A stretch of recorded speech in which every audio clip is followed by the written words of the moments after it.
Have you seen price lists that claim they're going to help you hit $1 million in your photography business? That sounds awesome, right? But there's a really massive mistake most new photography business owners make when starting their business when it comes to pricing. And today I'm going to share with you what it is and how to avoid it. So if you're like me, you live in a more rural area, so you're a little further away from a big city, you're going to want to listen up because this is going to make or break your photography business. Hey, I'm Tracy and I help photographers stay forever booked out without the hustle. Be sure to grab my free guide outlining my 5 best tips to booking clients without Facebook ads. The most common mistake I've seen other photographers make is blindly following what photography educators or other photographers tell them to do as far as pricing. What they hear is this price list is guaranteed to help you hit $1 million in your photography business. And it does work for them. But what about those of us in smaller rural areas or Midwestern areas where the cost of living is cheaper, meaning we don't make as much money either? But maybe it's not even the area. Maybe it's just that the community is a little tighter on the purse strings. I'm here to tell you from experience, this $1 million price list is not going to work just anywhere in the country. And that's exactly why we need to build a price list that works for you, your business, and your location, not what works for a different photographer in a different location. So the first step to avoiding this photography pricing mistake is knowing your expenses and knowing what you need to make instead of just picking a random number that feels good, like maybe 100,000. So to build your photography price list, there are 2 numbers you need to know. The first is your revenue goal, and your revenue goal is based on your salary goal. Like I said, you don't want to just decide on a random number like 100,000 just for fun. What number do you need to make to actually pay yourself the salary you want to make? Let's say you want to make $30,000. So multiply 30,000 by 3.33 because photographers typically pay themselves 1/3 of their total revenue. That gives you a total revenue of $99,900. And you see how you can't just decide on $100,000 expecting to pay yourself $100,000. And the other number you need to know is your sales average goal. And to figure this number, you need to divide your revenue goal by the number of clients you can see per year. For example, if you can photograph 60 clients per year, divide that $99,900 by 60, and that gives you a $1,665 sales average goal. Now, the easiest way to get these numbers so that you don't have to figure them is with my TLC full-time formula. I will link that in the description below. This formula is the foundation of a photography business. The next step to avoid picking the wrong pricing for your photography business is to build your price list focusing on your sales average goal. Okay, remember how I said earlier that most photography educators are selling that $1 million pricing strategy? If you're in business alone and trying to hit $1 million in a year and you only have time to photograph, say, 100 clients per year, that means you have to have a $10,000 sales average. And that means if your price list is set up strategically, you're going to need to have a $20,000 and $30,000 package for a boudoir portrait, if you're a boudoir photographer, on your price list. And there are photographers out there doing it, the elite of the elite. But the average photographer that I talk to every single day, well, she's not ready to have that on her price list. And her current location is definitely not ready for that kind of pricing. So instead, let's take that $1,665 sales average goal and use it strategically to build a price list that will sell to your absolute ideal favorite client. Let me walk you through my price list that I would set up if I had a $1,665 sales average goal. Let's say we have that $1,665 sales average. We need to make sure that we're setting up our price list to actually achieve that.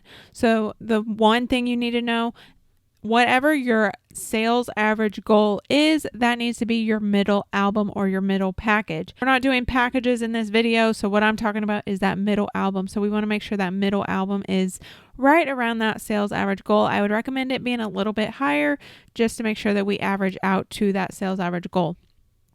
So you can see that I have it at $1,899, so that is a little bit higher than that $1,665 sales average goal. Then we've got 2 really high albums. I mean, they're not super, super high, but they're higher. And those are our holy cow, these are awesome albums. If you've watched my other video, you know what I'm talking about. I will link that in the show notes as well. And then we have the 2 that are a little bit smaller, and they're going to be something that the client would be happy with, but they're not going to be something that they would specifically want. You want to make sure that that middle album is the one they're like, we absolutely have to have this one because this is at minimum what I wanted out of my session. And then down here, you always want to make sure that you're leveraging your pricing.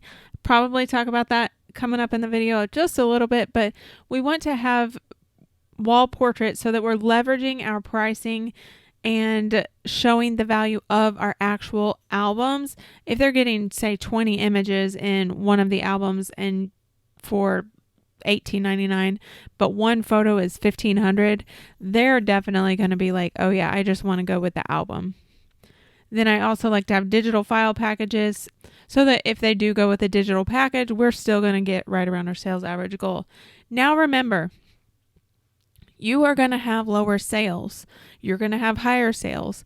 If your sales average is right there in the middle, then you will average out right around your sales average goal. So don't freak out if you have smaller sales, and definitely get excited if you have larger sales, but we want them right there in the middle so that we can hit our goals and achieve what we want. Want to build a price list that does the selling for you? Check out my TLC Canva pricing template in the TLC shop. It's the exact strategy that I use to hit my own sales average goal every single session. The third step to avoid picking the wrong pricing as a photographer is to be in the right place, in the right way, to the right client. First of all, the right type of clients is so important. And I absolutely believe that there are luxury clients in every market, in every location around the country. But it's more important to know the right type of client for you. Have you noticed there's a running theme here? Everything should be based on what's right for you, no one else. Now, there's a happy medium. You want to make sure you're not talking about your pricing too early, but you also want to make sure you're not talking about it too late either. So what exactly is right? To me, I don't think you want to talk about pricing on social media, but I also don't talk about pricing in email or on my blog either. So let me show you exactly where I discuss it on my website. So here we are on my website. There are a few places that I actually talk about my pricing. So if you scroll down about halfway, you can see right here, I say, images not included, albums start at $6.99, collections start at $25.99. The average client invests $1,500, plus I have my session fee. That is the only pricing they have before they book a session. Now, if you go to book your session now, you can see I am in where you would book a session on my scheduling, and I say the same thing. Albums start at $6.99. They range up to $4,500. Most clients spend between $1,000 and $2,000. Minimum purchase applies to outdoor boudoir sessions as well. So these are photographed in St. Louis.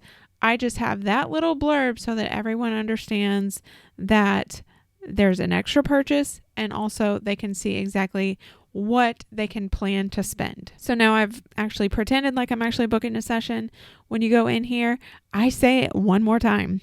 Most clients spend between $1,000 and $2,000. Minimum purchase applies. And then when you scroll down, you can actually see that I have minimum purchase in several different places. Want more information about building a business that works for you? Be sure to download my free guide, which is called 5 Targets to Spot Check in Your Business This Year. This guide will help you hit your first or next 6 figures in the next 12 months. And the fourth step to avoid this photography pricing mistake is to just be confident. And the easiest way to be confident is to know why you price the way you price. Build your pricing with sales psychology. To see how I do this, make sure you watch this video, which is called The Secret to Pricing as a Boudoir Photographer, and I break this down in full. If your clients are very prepared before their boudoir session, they are going to be so confident when they walk through your doors. So make sure you do these 3 things, and not only will they be confident, you will be confident as well. And that's a photography pricing mistake most photographers make and how to avoid it. Be sure to subscribe to get notified for my next video, which is about the cheapest and easiest boudoir photography setup that's brought in $1.5 million in my boudoir photography business. And while you wait, don't forget to watch The Secret to Pricing as a Boudoir Photographer. If this was helpful, let me know and give it a like. Say thanks for watching. We appreciate you guys.